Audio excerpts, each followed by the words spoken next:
தமிழகத்தில் பூரண மதுவிலக்கு சாத்தியமில்லை என்று மதுவிலக்கை அமல்படுத்தும் பிரிவில் பணியாற்றிய முன்னாள் டிஜிபி வைகுந்த் தெரிவித்துள்ளார்.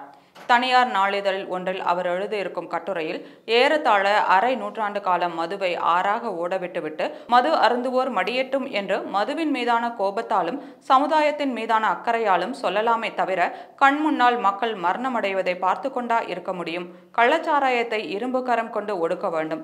அவசியம் ஏற்பட்டால் திரும்ப திரும்ப இந்த குற்றங்களில் ஈடுபடுபவரை பாதுகாப்பு சட்டத்தில் கைது செய்ய வேண்டும். எல்லாவற்றுக்கும் மேலாக காவல்துறை கள்ளச்சாராய லாபியின் கைக்கூலியாக மாறிவிடாமல் இருக்க நேர்மையான அதிகாரிகளை தேர்ந்தெடுத்து அவர்களுக்கு முழு அதிகாரமும் ஆட்சியாளர்களின் ஒத்துழைப்பும் இருப்பதை உறுதிப்படுத்த வேண்டும். நம் கொள்கையை பூரண மதுவிலக்கு என்ற நிலையிலிருந்து மாற்றி கட்டுப்படுத்தப்பட்ட வரம்புக்கு உட்பட்ட ஒரு கொள்கையாக அமைக்க வேண்டும் என்று தெரிவித்துள்ளார்.